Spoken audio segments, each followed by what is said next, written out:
You are watching the press preview, a first look at what's on the front pages as they arrive. In the next half hour, we'll see what's making the headlines with political journalist and broadcaster Theo Usherwood and writer and broadcaster Kate Bevan. So let's see what's on some of those front pages for you now. Well, the Metro has powerful images from both sides in the conflict between Gaza and Israel and sums up the ferocity of the fighting with one word: merciless. The Financial Times puts aside all money matters with this front page: Israel at war after deadly Hamas attack. The Guardian has images from Tel Aviv and reports on the rising levels of deaths and violence. The Eye reports on fears for the 100 or so Israeli hostages taken by Hamas militants when they invaded yesterday. The Telegraph leads with the news that the US is sending warships and jets to Israel's assistance. While the Express carries Rishi Sunak's pledge that such terrorism can never be allowed to carry the day. And finally, the Daily Star rallies its readers to repel an invasion of bedbugs from France.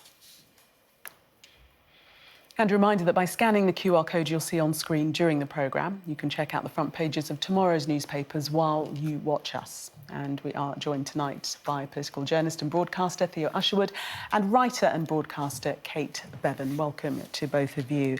Let's start with the Metro front page and that one-word headline: merciless, talking about the events of the last 48 hours. Theo.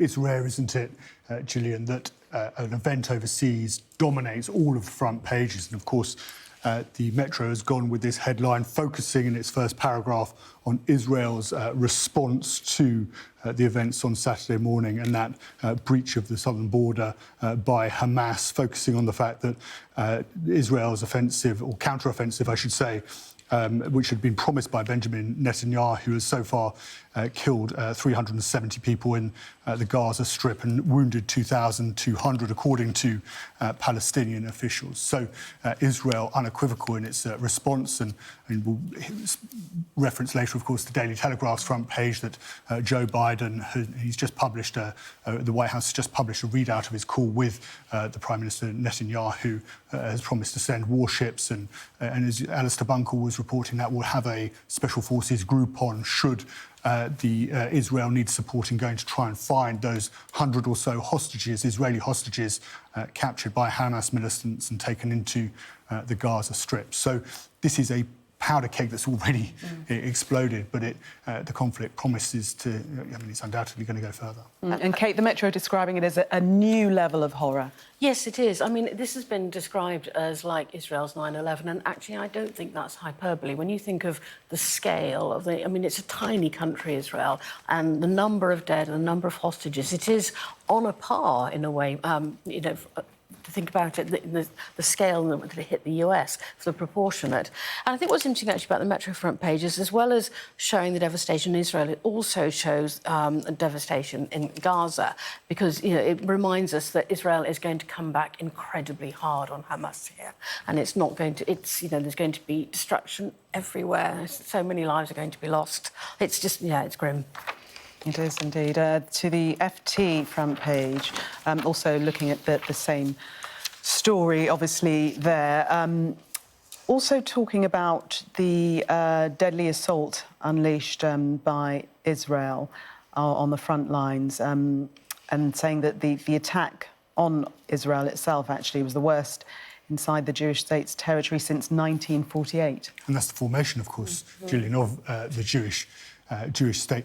It's also interesting, the FT, they've got a sort of take-out paragraph on Mohammed Deif, who's the Hamas commander thought to be behind the attacks, and he's nicknamed as the guest because he's so far managed to evade Israeli security forces, always travelling from house to house every single night, changing where he is every single night, and therefore unable to evade that detection by the Israeli intelligence. And of course, that's a key aspect of what happened on Saturday, was the failure of Mossad and its security agencies to get to grips with what was about to happen. I mean, this was an offensive that took Israel completely by surprise. And in one of your reports I was watching just before it came on air, there was a man who was screaming at the soldiers, why is it taking you so long to get here? The man had lost his brother. And of course, I'm sure there are going to be recriminations politically for Netanyahu. We've had this situation now in Israel where they've had huge protests about the government trying to extend powers beyond to take control of the courts. Has that just been a bit of a distraction? Has it actually taken their eye off the ball and the fact that Israel is actually in a very vulnerable state in the Middle East, and actually Hamas has managed, and Iran, if it's behind it, has managed to take advantage of that turmoil within Israel's political situation to unleash the devastation that they've managed to do? And Kate, questions will be raised as to whether, as you've explained, whether Benjamin Netanyahu did take his eye off the ball, and distractions internally meant that, Israel was unprotected, as it were. Yeah, and the FT sort of makes the point that it has reminders of the 1973 Yom Kippur War, which I'm just about old enough to remember seeing on television at the time. Then again, Israel was taken by surprise, and this comes 50 years after that. And the FT also says, unlikely to be a coincidence that Hamas launched its attack on near the 50th anniversary. So a real sense that Israel was completely caught on the hop by this in a way that's quite shocking when you think of, Israel portrays itself as having this amazing security service, and yet this has happened.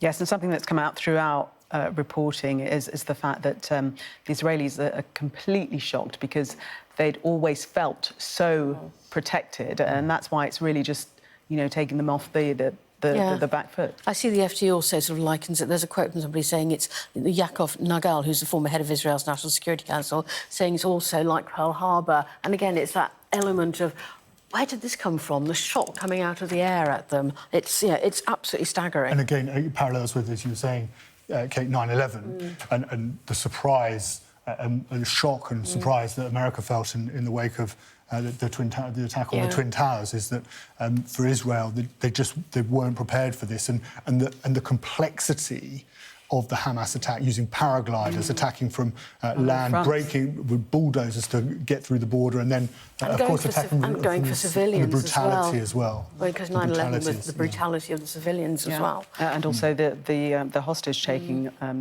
as well in that. The Guardian, quoting Benjamin Netanyahu, saying that he's warning that the conflict will be long and difficult. Yes, and it's very... The situation is perilous where it goes from here, and of course the Israeli people will expect, and Israel will expect, a strong response from Benjamin Netanyahu. His prime ministerialship is going to depend on that, and of course there's going to be a situation about how that can. The Gaza Strip is only 6 miles wide, 25 miles long. It is a small area of land, densely populated.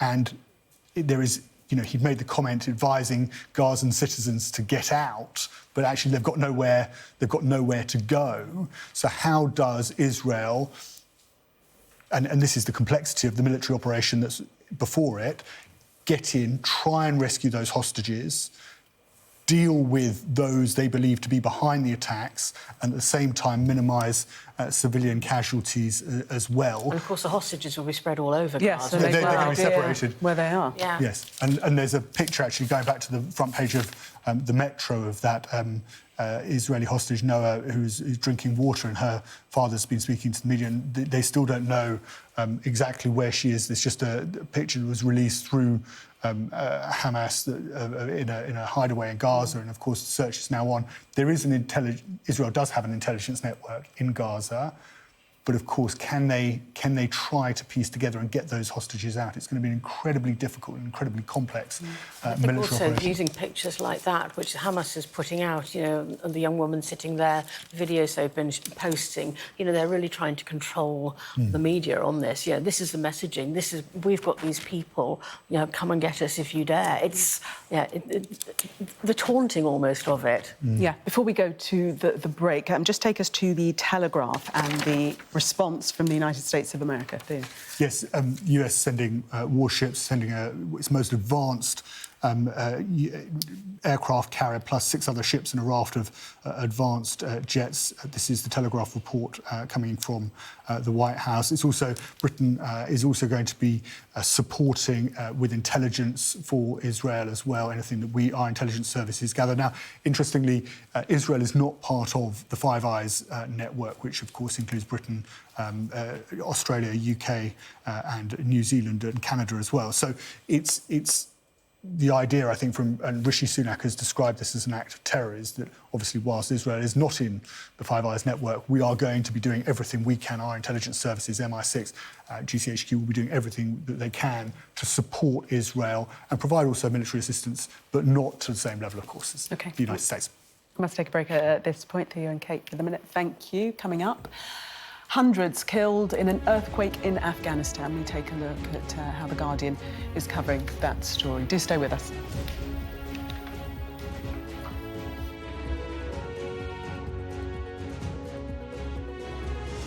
Welcome back. You are watching the press preview. Still with me, the political journalist and broadcaster Theo Usherwood, and the writer and broadcaster Kate Bevan. Let's have a look at this story, which, as one of my producers was saying, would be the story that we would definitely be leading on.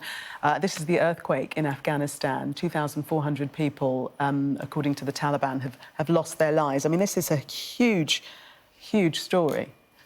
Yes, and nearly 10,000 injured in the earthquake, 6.3 magnitude, which happened 25 miles northwest of Herat on Saturday. Brought down houses, phone lines, and there were 7 aftershocks felt nearby, and that's in the Metro's report. As you say, Gillian, this would be much bigger news were it not for events in the Middle East. The Taliban are now asking for international aid because they've only, as your report was detailing, they've only got the very basic equipment to search for survivors, and they need, according to their acting deputy prime minister, they need tents, medicines, and food for those who've been displaced. They're putting it at around 300 families are now have lost their homes as a result of what's happened. So this is a significant earthquake in the region. Yeah. Yeah, and as you're saying, you know, this would be leading on so many of the newspapers, and it's just reduced to a sort of tiny 150-word story and a little thumbnail photo. You know, it sort of tells you that there is so much going on in the world at the moment. One other story we can fit in. This is the Metro Bank. They're racing to agree a deal to bolster their finances before the stock markets open tomorrow, we read. This is in the Times.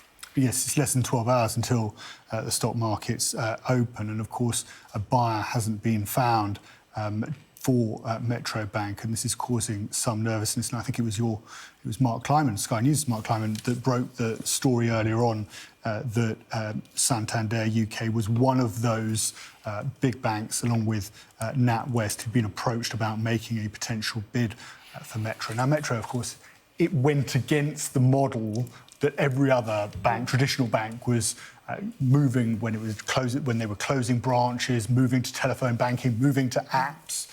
Metro was all about creating branches on the high street that you could see, that you could go to, and it was valued, I think, at one point at £1.6 billion.